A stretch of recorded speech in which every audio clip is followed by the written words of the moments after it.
Hi hello నమస్తే welcome to my channel. ఈసారి దీపావళి పండుగ సీజను వచ్చేసింది.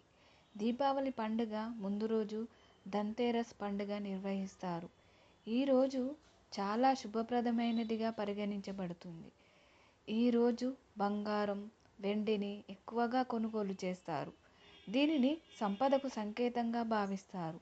అయితే ధన్తేరస్ పండుగ రోజు కేవలం బంగారం, వెండి మాత్రమే కొనుగోలు చేస్తారా?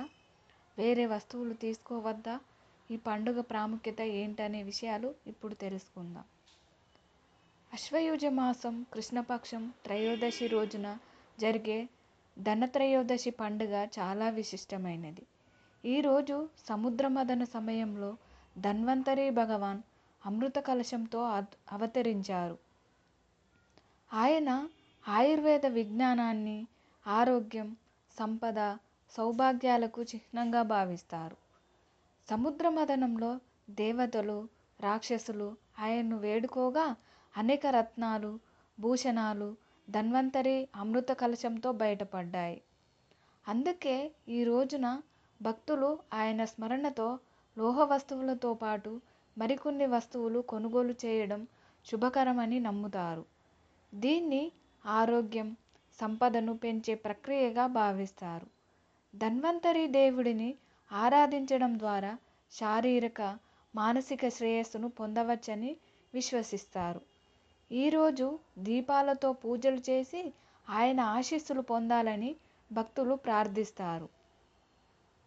ఈ సంవత్సరం ధన్తేరస్ పండుగ అక్టోబర్ 18వ తేదీ శనివారం రోజున వస్తుంది.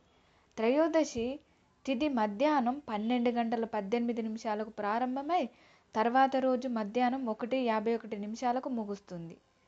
ధన్వంతరి దేవుడు అమృత కలశం చేత పట్టుకొని కనిపించాడు. కాబట్టి పాత్రలు కొనడం ఆరోగ్యానికి, సంపదకు, శ్రేయస్సుకు భావిస్తారు. ఇత్తడి ధన్వంతరి దేవుడి ప్రియమైన లోహంగా చెబుతారు. ఈ లోహంతో పాత్రను కొనడం వల్ల ఇంట్లో ఆరోగ్యం, అదృష్టం, సంపద 13 రెట్లు పెరుగుతుందని నమ్మకం. రాగి లేదా కాంస్య పాత్రలు కూడా తీసుకోవచ్చు. చీపురుని ధన్తేరస్ రోజున కొనడం చాలా శుభం అంటారు. చీపురును లక్ష్మీదేవి చిహ్నంగా పరిగణిస్తారు. కొత్త చీపురును ఇంట్లోకి తెచ్చి మొదట దానికి పూజ చేసిన తర్వాత ఉపయోగిస్తే ఇంట్లో పేదరికం దూరమై ఆనందం, శ్రేయస్సు వస్తుంది. ఈరోజు ధనియాలను కూడా కొనవచ్చు. ధనియాలు సంపదకు చిహ్నంగా భావిస్తారు. పూజ తర్వాత కొంచెం ధనియాలను మీ డబ్బు భద్రపరిచే స్థలంలో ఉంచండి. అలా చేస్తే మీ ఆర్థిక పరిస్థితి మెరుగవుతుంది. లక్ష్మీ, గణేష విగ్రహాలు కూడా చాలా ముఖ్యమైనవి. దీపావళి పూజ కోసం ధన్తేరస్ రోజున లక్ష్మీదేవి, గణేశుడి కొత్త విగ్రహాలను కొనండి.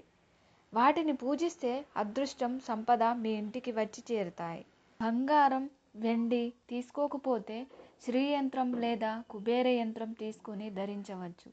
దీనిని ఇంట్లో ఉంచితే లక్ష్మీదేవి, కుబేరుడి ఆశీర్వాదం లభిస్తుంది. వీటిని సంపదను ఆకర్షించే పవిత్ర చిహ్నాలుగా పరిగణిస్తారు. మరొక శుభమైన వస్తువు గోమతి చక్రం. గోమతి చక్రం చాలా శక్తివంతమైనది. ధన్తేరస్ రోజున 11 గోమతి చక్రాలు కొనండి. ఎర్రటి బట్టలో చుట్టి ఓ పక్కన పెట్టండి. ఇలా చేస్తే మీ ఆర్థిక సమస్యలు తొలగి సంపద పెరుగుతుంది. చివరగా గవ్వలు. పసుపు రంగు గవ్వలు లక్ష్మీదేవికి ప్రీతిపాత్రమైనవి. ధన్తేరస్ రోజున గవ్వలను కొనండి. దీపావళి రోజు వాటిని పూజించి జాగ్రత్తగా ఉంచండి. ఇలా చేస్తే మీ ఇంట్లో డబ్బు నిలకడగా ఉంటుంది.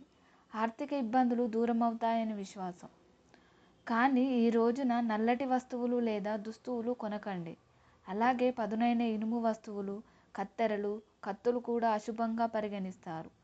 మీరు బంగారం కొనలేని పరిస్థితిలో ఉన్నా కూడా నిరాశ చెందాల్సిన అవసరం లేదు.